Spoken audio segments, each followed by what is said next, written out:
우리 앞뒤 작업분들과 인사 나누겠습니다. 힘을 냅시다. 아름다운 밤이에요. 예, 아름다운 밤 맞습니까? 왜 아름다운 밤이죠? 하나님께서 은혜 주시는 밤. 그래서 하나님께서 오늘 크신 은혜를 우리들에게 주실 때 그 은혜가 우리의 삶 가운데 흘러넘치는 놀라운 축복의 역사가 일어나기를 간절히 축원합니다. 자, 말씀 보겠습니다. 데살로니가전서 5장 17절 한 절 보시고요. 예, 그 다음에 이제 예레미야 보도록 하겠습니다. 함께 읽겠습니다. 시작. 쉬지 말고 기도하라. 아멘이십니까? 아멘. 예, 예레미야 29장 12절부터 14절 말씀입니다. 12절 13절 12절 13절 시작. 너희가 내게 부르짖으며 내게 와서 기도하면 내가 너희들의 기도를 들을 것이요 너희가 온 마음으로 나를 구하면 나를 찾을 것이요 나를 만나리라. 아멘. 오늘은 기도에 대해서 좀 말씀을 나누어 볼까 합니다. 제 딸은 자기 아빠를 참 우습게 봐요. 그래가지고 우리 교회에서 가장 저를 시답지 않게 보는 것 같습니다. 아무도 나를 시답지 않게 안 보는데 우리 딸이 저를 가장 시답지 않게 그렇게 봐요. 평소에 제가 뭐 심부름 시킬 것이 있고 필요한 것이 있어가지고 교회에 있으면서 뭐 이제 내가 집으로 갈 테니까 가지고 나오라고 전화를 하잖아요. 그러면은 첫 번째 말이 뭔지 아세요? 왜 전화했어? 이게 첫 번째 말입니다. 얼마 전에는 제가 말씀드렸죠. 이제 혼자 있는 걸 좋아하더라고요. 그래가지고 낮에 내가 한번 집에 들어갔더니 왜 들어왔어? 그리고 하는 말이 나가라는 거예요. 빨리. 아빠는 교회 가라는 거예요. 교회에 있어야 될 사람이다. 그런데 이렇게 이제 아빠를 시답지 않게 보는 애가 자기가 필요한 게 있죠. 이틀 전인데 우리 딸이 저한테 전화를 했어요. 전화를 하는데 코에 바람을 가득 집어넣었어요. 콧소리를 내는 거야. 그래서 하는 말이 아빵 있잖아. 부탁 들어줄 거야 안 들어줄 거야. 뒤에 이영을 붙이더라고. 들어줄 거야 안 들어줄 거야. 그래서 내가 뭔데 이러니까는 태권도 도장 가야 되는데 태권도 도장 가는데 띠가 없으면 안 되거든요. 띠를 좀 갖다 달라는 거예요. 띠를 좀 갖다 줄 거야. 얼마나 친절하고 싹싹하고 말을 하는지. 여러분 제가 갖다 줬을까요 안 갖다 줬을까요? 곧바로 갖다 줬습니다. 안 넘어갈 수가 없어요. 곧바로 바로 갖다 주고 갔더니 친구들하고 마라탕을 먹는데 그래서 제가 계산해주고 그래 왔어요. 그래서 밤에 내가 와가지고 야 오늘 아빠 좀 멋있었지? 그러니까 아빠면 다 그렇게 하는 거지 뭐. 지가 필요할 때는 아빠 줄 거야 말 거야 막 이렇게 하다가 지가 필요 없어지는 순간 그냥 뭐 아빠면 다 그렇게 하는 거죠. 오늘 우리 아침에 아들도 일어나더니 시험 기간이래. 시험 기간. 그래가지고 부탁을 하는 것이 아니고 아빠 저 좀 태워줘요 이러더라고. 제가 태워줬을까 안 태워줬을까요? 태워줬어요.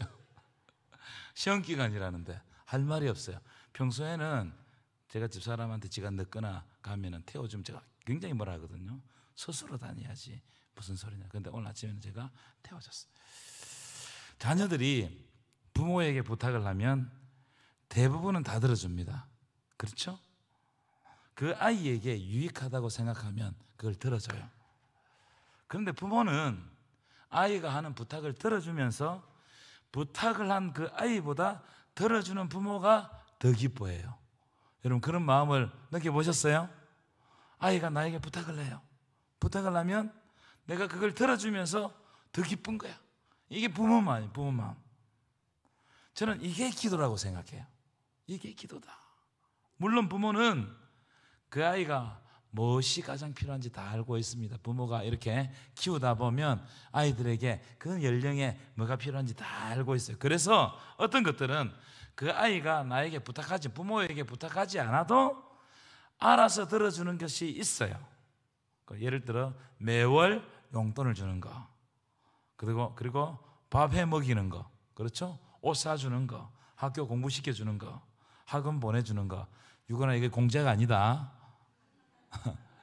이게 아이에게 필요한 것이 있다는 걸 부모가 알고 알아서 해주는 거예요. 알아서. 그런데 어떤 경우는 그 아이가 부모에게 말할 때까지, 부탁할 때까지 기다렸다가 그것을 들어줄 때가 있어요. 왜 그러느냐? 그 아이가 진짜 필요한 거냐? 그 아이가 진짜 간절하게 원하느냐? 이걸 알고 난 다음에 들어주는 거예요. 그리고 또 한 가지 이유는, 그것은 그 아이가 간절하게 원할 때 그걸 가지고 부모에게 찾아오면 부모는 그것을 가지고 어떻게 한다? 그 아이와 관계를 맺는 거예요. 아이와 대화를 하는 거예요. 그걸 하기 위해 가지고 부모는 그렇게 하는 겁니다. 그리고 우리 아들의 요구를 들어주면서 이런 생각을 가지죠. 내가 아이의 부모인 것이 자랑스럽고 너무 감사한 거예요. 하나님의 마음이 똑같아요. 이게 기도다. 우리가 기도하면 하나님은 어떻게 하신다고요? 더 기뻐하신다. 주시면서도 더 기뻐하신다. 아멘이십니까? 이게 기도라는 거예요. 기도. 여러분, 하나님은 우리의 필요를 너무나 잘 알고 계십니다. 우리가 구하지 않아도 하나님 주십니다. 하나님은 우리가 구하지 않아도 주시는 것들이 많습니다. 이를테면 자연 조건들은 우리가 구하지 않아도 주세요. 공기를 주시고 해를 주시고 바람을 불게 하시고 또 때때로 비가 오게 하시고 여러 가지 자연 조건을 믿는 사람이든 믿지 않는 사람이든 주시는 거예요. 또 우리에게 일용할 양식을 주시고 우리에게 건강 주시고 지혜 주시고 또 여러 가지 기회를 주시고 우리가 생각하지 못하는 은혜를 주시기도 합니다. 그러니까 우리가 구하지 않아도 주시는 것들이 많아요. 그러나 어떤 것들은 하나님이 우리가 구할 때까지 기다리실 때도 있어요. 구할 때까지. 하나님은 의도가 있는 거예요. 구할 때까지 기다리는 겁니다. 왜냐하면 우리가 하나님에게 구할 때 하나님은 그것을 가지고 우리와 만나시기를 원하는 거예요. 부모가 아이들과 만나고 대화하고 싶은 것처럼 하나님도 우리가 기도할 때 우리와 만나시기를 원한다. 이게 하나님이라는 거예요. 그러니까 우리가 기도를 해야 된다. 기도를 하면 할수록 하나님을 더 깊이 아는 거예요. 아멘이십니까? 기도를 하면 할수록 하나님의 뜻을 발견하는 거예요. 이게 좀 있으면 나옵니다. 그래서 기도는 첫 번째, 하나님을 찾는 길입니다. 한번 따라합시다. 기도는 하나님을 찾는 길입니다. 기도는 뭐라고요? 하나님을 찾는 길입니다. 우리는 완악해서 우리의 필요가 없으면 하나님을 찾지 않으려고 해요. 그런 속성을 가지고 있습니다. 사탄은 이걸 교묘하게 이용합니다. 그래서 아쉬움이 없을 때는 하나님께 기도하지 않아요. 아쉬움이 없고 내 삶 가운데 뭔가 풍성해지고 뭔가 잘 되고 이러면 기도하지 않습니다. 부족한 것이 없으면 우리는 하나님께 절박하게 무릎 꿇지 않아요. 이게 사탄이 이용한단 말이에요. 그래서 여러분, 우리 삶 가운데 풍족한 거 어떠면은요, 이게 복이 아닐 수 있어요. 풍족하다고 다 복이 아닙니다. 우리가 하나님을 찾을 때 그게 복인 줄 믿습니다. 하나님을 구할 때. 그래서 여러분, 우리에게 결핍이 있는 것은 뭐냐 하면은 그때마다 하나님을 찾으라는 하나님의 사인이에요. 그때마다 하나님을 찾으라. 우리들에게 결핍이 있죠. 건강이 부족하죠. 물질이 부족하죠. 하나님께서 뭘 원하시느냐? 네가 부족한 것이 있느냐? 그걸 가지고 내 앞으로 오라는 거예요. 내 앞으로. 아이들이 부모에게 도움을 요청하는 것과 똑같아요. 그러니까 여러분들에게 결핍이 있고 부족하고 연약하고 여러분의 힘으로 할 수 없는 일들이 딱 생기면 하나님 앞에 기도하시기를 축원합니다. 두 번째, 기도는 우리가 기도할 때 아까도 말씀드렸지만 하나님의 뜻을 알게 하시는 거예요. 하나님의 뜻을 깨닫게 하시는 거예요. 자, 이게 기도의 영적 신비예요. 영적 신비. 우리는 우리의 필요를 가지고 하나님께 달라고 간절히 기도합니다. 우리는 기도할 때 어떤 목적을 가지고 기도해요. 여러분, 목적 없이 기도하는 사람은 없습니다. 목적을 가지고 기도해요. 내가 필요한 것을 달라고 그런 목적을 가지고 하나님께 막 따라가는 거예요. 그래서 여러분, 어떤 목적이 없으면 우리는 기도도 잘 안 한단 말이에요. 그런데 우리 어떤 목적, 필요를 가지고 하나님께 간절히 내어놓고 기도하다 보면 어느 순간 하나님의 마음을 깨달아요. 이게 영적 신비단 말이에요. 나는 필요해가지고 하나님께 나갔는데 그걸 가지고 간절히 기도하면 하나님이 나에 대해서 무슨 생각을 품고 계시는지를 깨닫게 하시는 거예요. 그래서 하나님께서 나에게 뭘 원하시는지를 알게 됩니다. 이게 야곱의 기도였다. 야곱의 기도. 야곱의 약복강에서의 기도가 바로 이 기도입니다. 야곱이 하나님 사자 붙들고 기도했어요. 밤새도록 놓지 않고 내게 축복하지 않으면 내가 보내지 않겠습니다. 그 말이 무슨 말입니까? 내 형 에서가 저 강 건너편에 나를 죽이려고 와 있는데 당신이 나를 축복해가지고 에서의 마음을 돌려주지 않으면 내가 당신을 놓지 않겠습니다. 간절히 기도했어요. 자기 생명 살고자 자기 필요한 목적이 있었던 거예요. 그 목적을 가지고 하는 게 기도였어요. 그런데 하나님은 그 기도를 통해서 그 기도에도 응답해 주셨지만 야곱의 이름을 바꾸어 주셨어요. 근데 기억하시나요? 야곱이 사기꾼에서 이스라엘로 변화시켜 준 거예요. 무슨 말입니까? 하나님의 뜻은 뭐냐면은 이제 야곱은 네 이름대로 사기꾼대로 살지 말고 이스라엘로 살아가라는 거예요. 하나님과 관계하고 하나님과 씨름하는 사람으로 살아가라는 거예요. 이 이야기가 하나님이 야곱에게 뜻하시는 바였어요. 그러니까 야곱이 큰 어려움이 당할 때 우리가 일어나 베델로 올라가자, 하나님께로 올라가는 사람이 야곱이었어요. 그래서 우리가 간절히 기도하면 하나님은 하나님의 뜻을 깨닫게 하시고 하나님의 마음을 알게 하십니다. 여러분, 하나님의 마음을 아는 것이 중요합니다. 그냥 수박 그닥키식으로 기도하면요 절대로 하나님의 마음이 와닿지 않아요. 간절히 뜨겁게 눈물로서 기도하면 하나님께서 정말 나를 사랑하고 계시고 이 시대에 내가 하나님을 위해서 무엇을 할 수 있을까, 이것을 떠올리게 하신다는 거예요. 여러분, 간절히 기도하시기를 축원합니다. 세 번째, 기도는 기도의 응답을 통해서 우리의 믿음을 성장시킨다. 자, 기도는 믿음을 성장시킵니다. 따라합시다. 기도는 믿음을 성장시킵니다. 이 이야기는 제가 기도 설교하면서 여러 번 했던 이야기인데, 여러분, 기도하고 응답 받아본 사람은 기도의 능력을 알고 더 기도하는 거예요. 응답 받아봤기 때문에 기도의 능력을 알고 하나님께 더 가까이 나아가고 더 간절히 찾고 더 무릎 꿇고 어떤 때는 금식하고 하나님이 아니면 안 된다는 그런 마음을 품고 하나님께 나가는 거예요. 그러니까 믿음이 날로 성장하는 거예요. 기도하고 응답받고 기도하고 응답받고, 이 응답을 통해서 아까 말씀드렸죠. 간절히 기도하면 하나님의 마음을 깨닫게 되고 그 마음을 깨달는 순간 내가 어떻게 된다고요? 믿음이 한 단계 한 단계 업그레이드 되는 거예요. 성장하는 거예요. 이게 기도다. 이게 기도. 그래서 기도하는 사람은 기도하지 않을 수가 없는 거예요.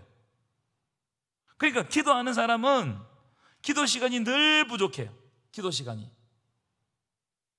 그러나 기도하지 않는 사람은 기도하지 않습니다. 이상하죠? 말이 이상하죠? 기도해보지 않은 사람은 기도할 줄을 몰라. 왜냐하면 기도하고 응답받는 것을 경험을 못 해봤기 때문에, 그러니까 기도 재미가 없는 거예요. 그러니까 1분 기도하고 나면 기도할 거리가 없어.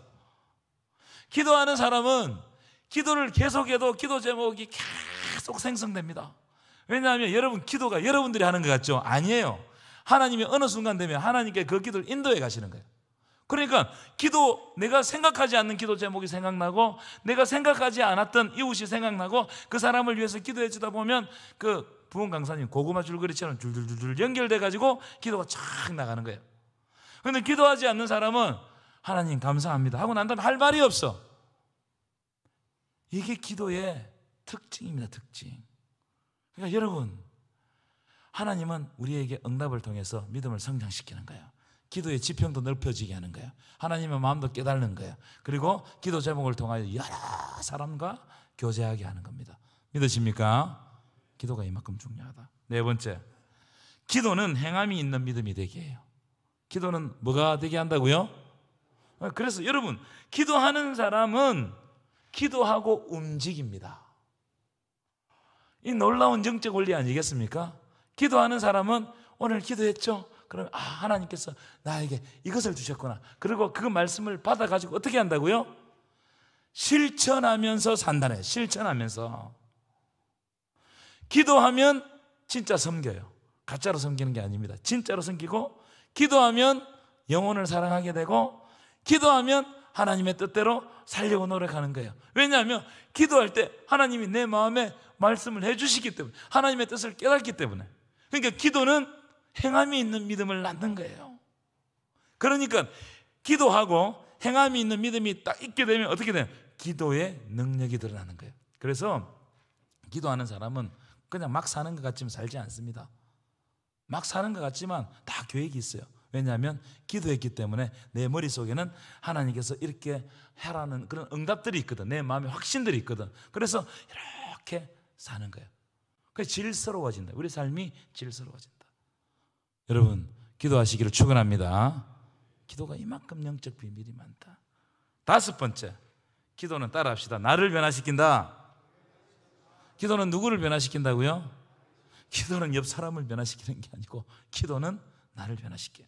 여러분, 잘못된 기도의 특징이 뭐냐면은 기도 많이 하면서 고집이 세지고, 기도 많이 하면서 관계가 틀어지고, 기도 많이 하면 사랑하지 않고 불평이 넘쳐나는 것은 잘못된 기도의 특징이에요. 제가 어느 교회에 교육전도사 있는데 그분은 정말 기도 많이 하시는 분이 있어요.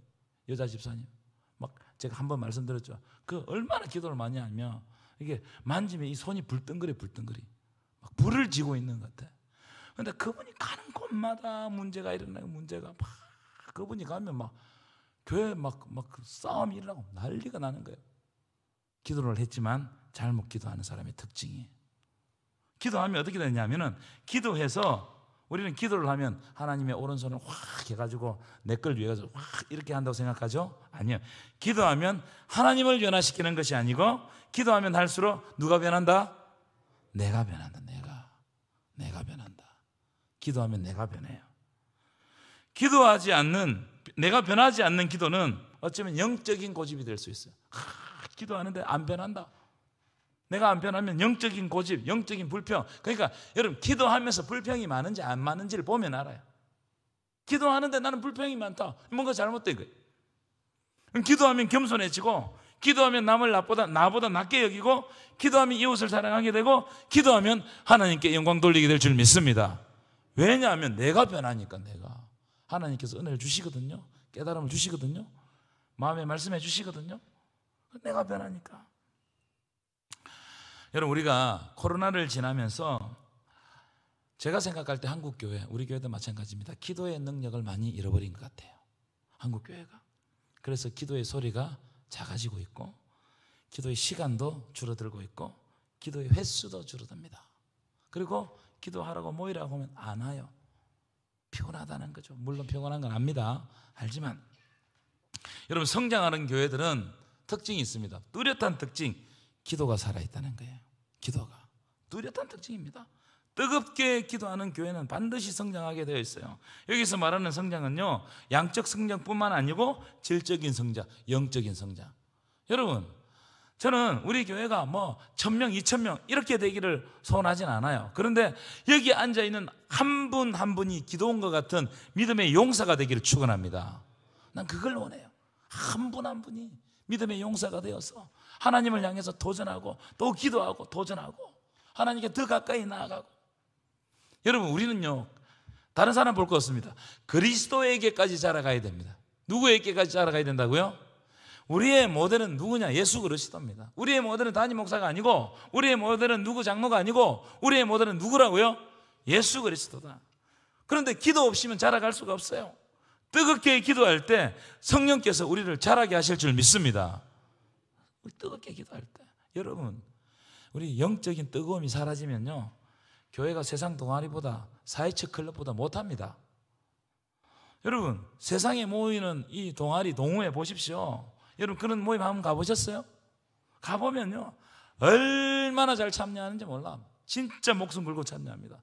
자기가 돈을 내고 모이는데도 목숨을 걸고 참여하는 겁니다.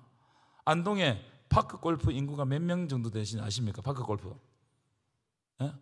제가 알기로 2,000명이 넘었대요. 3,000명 가까이 된답니다. 그래가지고 여기 몇 팀? 100몇 팀인가 이래가지고 그게 속하지 않으면 파크 골프 칠 수가 없대. 그래도 그게 미어 터진다는 거예요. 여러분, 줄을 서서 한다는 거예요. 왜 그럴까요?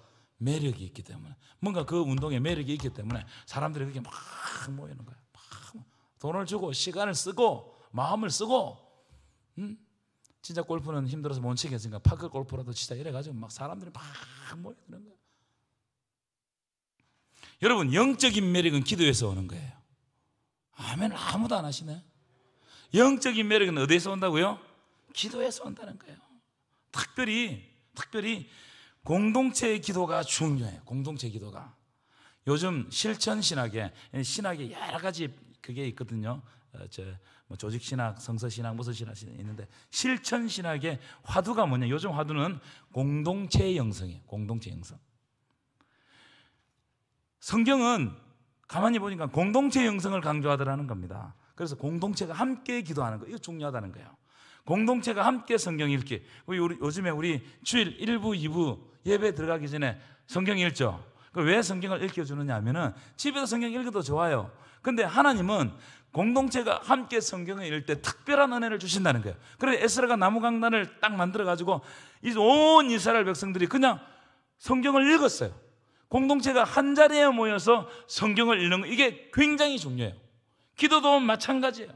공동체가 한 자리에 모여서 섬김과 나눔을 하는 거, 이게 중요해요. 왜냐하면 그 속에 하나님께서 다른 사람이, 예수 믿지 않는 사람이 경험할 수 없는 특별한 은혜를 내려주시기 때문입니다.